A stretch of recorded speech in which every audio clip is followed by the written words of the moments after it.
மணி வான்மழை மேகங்கள் நீர் தெளிக்க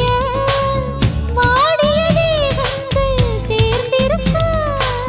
வாலிபராகங்கள் நான் படிக்க நூலிடை தாழாமல் நீ துடிக்க சின்ன பூவை தேன் நிலாவை தொட்டு விளையாட ஆனந்தம் கூடாதோ